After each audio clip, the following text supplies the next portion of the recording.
নমস্কার বন্ধুরা, আজকে আমরা পশ্চিমবঙ্গ মধ্যশিক্ষা পর্ষদের যে গণিত প্রকাশ বইটি আছে দশম শ্রেণীর, ওই দশম শ্রেণীর গণিত প্রকাশ বইটির কোষে দেখি 1.3 অঙ্কগুলা করব। আমরা আগের ভিডিওতে কোষে দেখি 1.3 ছয়ের দাগের অঙ্ক পর্যন্ত করেছি। আজকে আমরা 7 দাগের অঙ্ক থেকে করব। তবে আমি এখন 8 দাগের অঙ্ক থেকে করছি। প্রশ্নমালার শেষে আবার 7 দাগের অঙ্কটি আমরা করব। সুতরাং 8 দাগের অঙ্কটিতে কি আছে, অঙ্কগুলা লাইন বাই লাইন পড়ে প্রথমে বোঝার চেষ্টা করব, বুঝে তারপরে অঙ্কগুলা করার চেষ্টা করব। দেখো 8 দাগের অঙ্কটা কি বলেছে, পর্ণা ও পীযূষ কোনো একটি কাজ একত্রে 4 দিনে সম্পন্ন করে। মানে দুজনে একসঙ্গে কাজটা করলে কাজটি 4 দিনে সম্পন্ন হয়। আবার আলাদাভাবে একা কাজ করলে পর্ণার যে সময় লাগবে পীযূষের তার চেয়ে 6 দিন বেশি সময় লাগবে। অর্থাৎ পর্ণার যদি এক্স দিন সময় লাগে আলাদাভাবে কাজটি সম্পন্ন করতে, তাহলে পীযূষের সময় লাগবে x+6 দিন। এবার এখানে বলেছে যে পর্ণা একাকী কত দিনে কাজটি সম্পন্ন করতে পারবে হিসাব করে লিখি। তাহলে এটা আমাকে নির্ণয় করতে প্রথমে তাহলে আমরা ধরে নেব যে পর্ণা আলাদাভাবে কাজটি করলে x দিনে কাজটি সম্পন্ন করে। তাহলে পীযূষ আলাদাভাবে কাজটি করলে x+6 দিনে সম্পন্ন করবে। এখন পর্ণা এক্স দিনে কাজটির এক অংশ করে, এক্স দিনে কাজটি সম্পন্ন করে মানে কি কাজটির এক অংশ। আমরা জানি কোনো কাজের সম্পূর্ণ অংশ সমান 1, অতএব পর্ণা এক্স দিনে কাজটির এক অংশ সম্পন্ন করে। অতএব পর্ণা একদিনে করে কাজটির 1/x অংশ। একই রকমভাবে পীযূষ x+6 দিনে কাজটির এক অংশ করে, তাহলে পীযূষ একদিনে কাজটির 1/x+6 অংশ করে। সুতরাং এখান থেকে আমরা লিখতে পারি পর্ণা এবং পীযূষ দুজনে একত্রে একদিনে কাজটির কত অংশ সম্পন্ন করবে। অতএব পর্ণা ও পীযূষ দুজনে একত্রে একদিনে কাজটির 1/x+1/x+6 অংশ সম্পন্ন করে।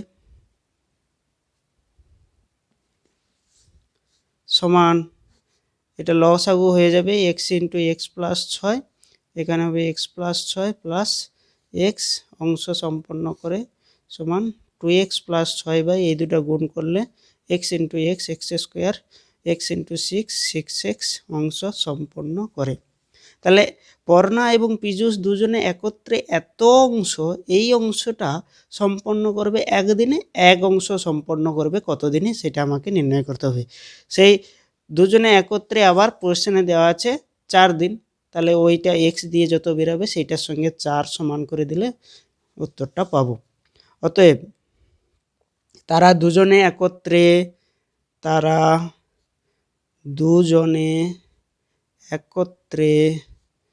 2x+6/x² + 6x অংশ সম্পন্ন করে একদিনে। তারা দুজনে একত্রে এক অংশ সম্পন্ন করে কত দিনে না 1/2x+6/x² + 6x দিনে সমান x² + 6x এটা উল্টে যাবে 2x + 6 দিনে। তাহলে এই দিনটাই সমান কোশ্চেনে বলে দিয়েছে তারা দুজনে একত্রে 4 দিনে 4 দিনে কাজটি সম্পন্ন করতে পারবে। অতএব শর্তানুসারে x² + 6x/2x + 6 = 4 বা x² + 6x = কোনাকুনি গুণ হয়ে যাবে, 4 এর নিচে 1 আছে, 1 এর সঙ্গে x² + 6x গুণ হলে x² + 6x, 4 এর সঙ্গে 2x + 6 গুণ হবে, তাহলে 4 দুগুণে 8x + 6 4 24 বা x² 6x এদিকে 2x, তাহলে +6x -8x, ওদিকের +8x এদিকে গেলে -8x -24 = 0 বা x² - 2x - 24 = 0। 6 থেকে 8 বাদ দিলে -2 বা 24কে যদি আমরা ভাঙি 6 গুণিত 4 সমান 24, আবার 6 মাইনাস 4 সমান 2 হবে। তাহলে x square minus 6 minus 4 into x minus 24 equal to 0, বা x square minus 6x plus 4x minus 24 equal to 0, বা এক্স ইন্টু এখান থেকে এখানে পাচ্ছি এই দুটো টার্ম থেকে যদি এক্স কমন নিই x into x minus 6, plus এই লাস্ট দুটো টার্ম থেকে যদি 4 কমন নিই 4 কমন নিলে এক্স মাইনাস 6, এখানে 4 দিয়ে ভাগ করলে 6 4 24, 6 হবে সমান 0। আবার এই দুটো টার্ম থেকে যদি আমরা এক্স মাইনাস 6 কমন নিই তাহলে পড়ে থাকবে এক্স প্লাস 4 ইকাল টু 0। অতএব আমরা এখান থেকে লিখব যে হয় এক্স মাইনাস 6 ইকাল টু 0 অথবা এক্স প্লাস 4 ইকাল টু 0। অতএব হয় এক্স মাইনাস 6 ইকাল টু 0 বা এক্স ইকাল টু 6, অথবা এক্স প্লাস 4 ইকাল টু 0 বা এক্স ইকাল টু মাইনাস 4। অতএব আমরা পাচ্ছি যে তাহলে পড়না আমরা কাজ ধরেছিলাম প্রথমে ধরি পড়না আলাদাভাবে কাজটি এক্স দিনে সম্পন্ন করতে পারবে, তাহলে পড়না 6 দিনে কাজটি আলাদাভাবে সম্পন্ন করতে পারবে। অতএব লিখব যে পড়না 6 দিনে আলাদাভাবে কাজটি সম্পন্ন করতে পারবে। নেক্সট অঙ্ক, পরের অঙ্ক চলে যাই। 9 দাগের অঙ্ক। 9 দাগের অঙ্ক বলছে কি না, কলমের মূল্য প্রতি ডজনে 6 টাকা কমলে 30 টাকায় আরও 3টি বেশি কলম পাওয়া যায়। কমার পূর্বে প্রতি ডজন কলমের মূল্য নির্ণয় করি। কমার পূর্বে প্রতি ডজন কলমের মূল্য কত সেটা আমরা জানা নেই, সেইটা ধরে নেব যে এক্স। এবার বলেছে যে কলমের মূল্য প্রতি ডজনে 6 টাকা কমলে, তাহলে প্রথমে ডজন প্রতি কলমের মূল্য এক্স টাকা ধরে নেব, আর পরে যখন কমলো তখন ডজন প্রতি কলমের মূল্য হবে এক্স মাইনাস 6 টাকা। তাহলে আমরা কি ধরব না, কলমের মূল্য কমার পূর্বে প্রতি ডজনে এক্স টাকা ছিল ধরে নেব। তাহলে কমার পূর্বে এক্স টাকায় পাওয়া যেত 12টি কলম কমার পূর্বে। এখন আবার এখানে কোশ্চেনে বলেছে যে 30 টাকায় 3টি বেশি কলম পাওয়া যাবে এরকম। তাহলে কমার পূর্বে এক্স টাকায় পাওয়া যেত 12টি কলম, যেহেতু ধরেছি যে প্রতি ডজন প্রতি কলমের মূল্য এক্স টাকা, তাহলে এক্স টাকায় 12টি কলম পাওয়া যেত। তাহলে দাম কমার পূর্বে 1 টাকায় পাওয়া যেত 12/xটি কলম, আবার কমার পূর্বে 30 টাকায় পাওয়া যেত 12 গুণিত 30/xটি কলম, 12 গুণিত 30/xটি কলম কমার পূর্বে। এবার কমার পর প্রতি ডজন কলমের দাম হবে এক্স মাইনাস 6 টাকা। তাহলে এক্স মাইনাস 6 টাকায় পাওয়া যায় 12টি কলম কমার পর, বা কমার পর 1 টাকায় পাওয়া যায় 12/x মাইনাস 6টি কলম, কমার পর 30 টাকায় পাওয়া যায় 12 গুণিত 30/x মাইনাস 6টি কলম, এক্স মাইনাস 6টি কলম। অতএব আমরা এখানে পেলাম 30 টাকায় এই কলমের মূল্য ডজন প্রতি 6 টাকা কমার ফলে 30 টাকায় 3টি বেশি কলম পাওয়া যায়। মানে প্রথমে 30 টাকায় এই কলমটা পাওয়া গিয়েছিল, দাম কমার পরে 30 টাকায় এই সংখ্যক কলম পাওয়া গেছে, এটা হচ্ছে 3টা বেশি কলম। তাহলে এই সংখ্যাটা থেকে এই সংখ্যাটা যদি বিয়োগ করি তাহলে 3 পাবো, কারণ কলমের মূল্য 6 টাকা প্রতি ডজন কমার ফলে 3টি বেশি কলম পাওয়া গেছে। অতএব লিখব, অতএব শর্তানুসারে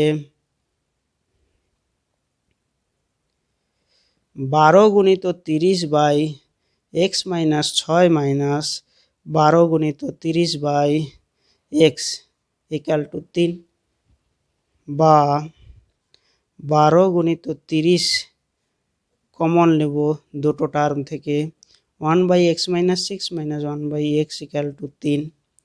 উভয় পক্ষকে 3 দিয়ে ভাগ করব, 3 দিয়ে ভাগ করলে দেখো 3 4 12 গুণিত 30, আর 1/x minus 6 minus 1/x equal to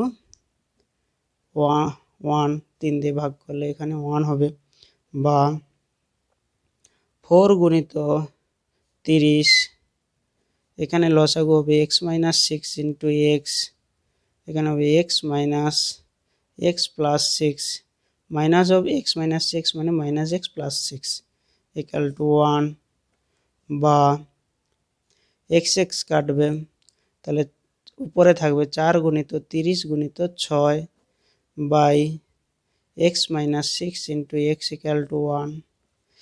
এখানে 1-এর নিচে 1 আছে, তাহলে এইটা যদি গুণ করি 6 4 24 গুণিত 30, 6 4 24 গুণিত 30, আর এইটা গুণ হয়ে যাবে, গুণ হলে এক্স ইন্টু এক্স মানে x square minus six x whole term into 1 মানে এটাই হবে, বা x square minus six x minus এই টার্মটা যদি ওই দিকে নিয়ে যায় মাইনাস 24 3 72 মানে 720 ইকুয়াল টু 0, বা এখন এই 720কে আমাকে ভাঙতে হবে। 720 মানে 24 ইন্টু 3, 24 ইন্টু 30 মানে 720, তার মানে 30 মাইনাস যদি 24 করি তাহলে 6 পেয়ে যাব।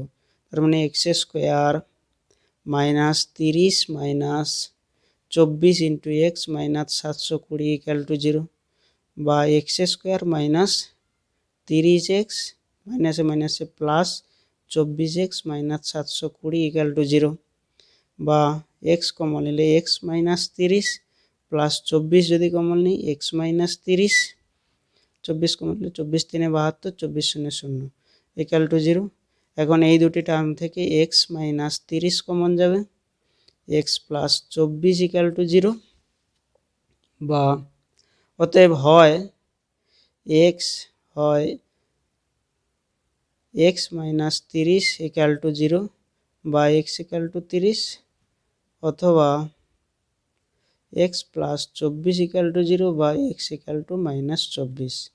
অতএব নির্ণয় সমাধান এক্স ইকুয়াল টু 30। নির্ণয় সমাধান তাহলে কি এক্স ইকুয়াল টু 30, এবং আমরা পাচ্ছি যে কলমের মূল্য, তাহলে যেহেতু এক্স কলমের মূল্য এক্স টাকা, কলমের মূল্য কমার পূর্বে এক্স টাকা ছিল, কিন্তু এখানে এক্স ইকুয়াল টু মাইনাস 24 পেরিয়েছে, তাহলে কলমের মূল্য কখনো নেগেটিভ হতে পারে না। তাই আমরা ধরে নেব যে অতএব কলমের মূল্য দাম কমার পূর্বে ডজন প্রতি 30 টাকা ছিল। এখন আমরা চলে যাব নেক্সট কোয়েশ্চেন। নেক্সট কোয়েশ্চেন দেখো তোমাদের বইতে আছে, এখানে 10-এর দাগে অতি সংক্ষিপ্ত উত্তরধর্মী প্রশ্ন VSA বহু বিকল্পীয় প্রশ্ন MCQ। এখানে একের দাগে আছে একটি দ্বিঘাত সমীকরণের বীজের সংখ্যা। একটি দ্বিঘাত সমীকরণ মানে দ্বিঘাত সমীকরণ কাকে বলে না, যে সমীকরণকে ax square plus bx plus c equal to 0 আকারে সমীকরণ 0 আকারে সাজানো যায়, যেখানে a not equal to 0 and abc বাস্তব সংখ্যা। এখন এই যে চলের দ্বিঘাত আছে, চলের সর্বোচ্চ ঘাত 2 আছে, তার মানে আমরা জানি যে কোনো দ্বিঘাত সমীকরণের দুটি বীজ পাওয়া যাবে বা দুটি সমাধান পাওয়া যাবে। 2 number question, X square plus bx plus C equal to 0 দ্বিঘাত সমীকরণ হলে B not equal to 0, C not equal to 0, A not equal to 0 কোনোটি নয়।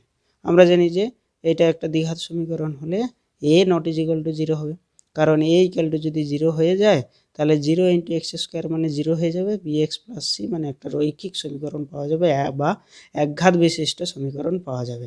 কিন্তু এক্স স্কোয়ারের সহগ যদি 0 না হয়, বাকি বি সি 0 হলেও কোনো অসুবিধা নেই, কিন্তু এক্স স্কোয়ার টার্মটা থাকবে, তখন সেটা দ্বিঘাত সমীকরণ হবে। অর্থাৎ এটা একটা দ্বিঘাত সমীকরণ হলে নিশ্চয়ই এ নট ইকুয়াল টু 0 হবে।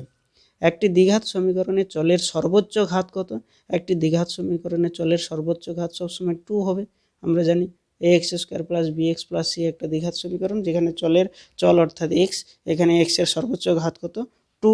তাহলে নেক্সট কোয়েশ্চেন 4-এর দাগে 4 into 5x square minus 7x plus 2 equal to 5 into 4x square minus 6x plus 3 সমীকরণটি রৈখিক দ্বিঘাত কোনোটি নয়, এটা লিখতে হবে। তাহলে সমীকরণটা লিখে নেই না প্রথমে, তারপরে দেখা যাক। 4 into 5x square minus 7x plus 2 equal to 5 into 4x square minus 6x plus 3, বা 5-4 দেখো 20x square minus 7-4 28x plus 4 দুগুণে 8 equal to 5-4 20x square minus 6-5 30x plus 5-3 15।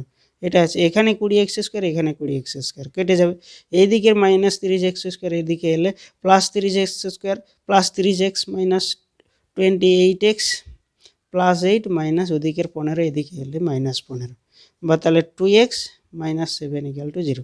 এটা একটা কি, এটা একটা রৈখিক সমীকরণ, এটা রৈখিক সমীকরণ পাচ্ছি, তাহলে এটা কোনো দ্বিঘাত সমীকরণ হচ্ছে না। নেক্সট কোয়েশ্চেন দেখে x² x ইকুয়াল টু 6 সমীকরণটির বীজ সমীকরণটির বীজ 1, সমীকরণটির বীজ বা বীজদ্বয় লিখতে হবে। 0 6 না 0 ও 6 না -6। এখন এইটা দেখছি নিচে যেহেতু এক্স আছে, যে কোনো একটা টার্ম x² এর এটা একটা টার্ম। এখন নিচে যেহেতু এক্স আছে, এক্স নিশ্চয়ই 0 নয়। যদি এক্স 0 হয় তাহলে আমরা জানি যে সামথিং বাই 0 মানে আনডিফাইন্ড। অতএব নিচে যেহেতু এক্স আছে, আনডিফাইন্ড বা অসংজ্ঞাত, তাহলে এটা যেটা দেওয়া আছে সেটা যদি এটা একটা সমীকরণ বলে দিয়েছে, সুতরাং এটা অসংজ্ঞাত নয়। সুতরাং এটা যেহেতু একটা সমীকরণ বলে দিয়েছে, তাহলে নিচের এক্সটা কখনো 0 হবে না। এক্স যদি না 0 হয় তাহলে x² x ইকুয়াল টু 6। এখান থেকে আমি এই লব ও হরকে এক্স দিয়ে ভাগ করতে পারি। লব ও হরকে এক্স দিয়ে ভাগ করলে পাবো নিচে উপরে এক্স, নিচে 1 ইকুয়াল টু 6 বা এক্স ইকুয়াল টু 6। তাহলে নির্ণয়ের সমাধান কত, এক্স ইকুয়াল টু 6। নেক্সট কোয়েশ্চেনে চলে যাই। নিচের বিবৃতিগুলি সত্য না মিথ্যা লিখি। নিচের বিবৃতিগুলি সত্য না মিথ্যাগুলি লিখি। বিবৃতি কি আছে না, x-3 এর whole square equal to x² minus 6x plus 9 একটি দ্বিঘাত সমীকরণ। এটা একটা দ্বিঘাত সমীকরণ নাকি আমাকে দেখতে হবে। আমি দেখতে পাচ্ছি পরিষ্কার এটা দ্বিঘাত সমীকরণ নাই। কি করে, এটাকে যদি ভাঙি a প্লাস b এর হোল স্কয়ারের ভাঙি, তাহলে এখানে x² পাবো, এখানেও x² দুটো টার্ম কেটে যাবে। তাহলে আমি একটু সমাধান করে নেই না। x-3 এর whole square equal to x² minus 6x plus 9, বা এটাকে যদি এটার whole square a minus b এর হোল স্কয়ার মানে square minus 2ab plus b square, বা x² মাইনাস 2ab মানে কি 2 ইন্টু a ইন্টু b মানে 3 দুনে 6x plus 9 equal to x² minus 6x plus 9। এখানে দেখো, এখানেও x² মাইনাস 6x প্লাস 9, এখানেও x² মাইনাস 6x প্লাস 9, দুদিকে 0 ইকুয়াল টু 0 কেটে যাবে। তাহলে এটা একটা দ্বিঘাত সমীকরণ হচ্ছে না। নেক্সট কোয়েশ্চেনে চলে যাই।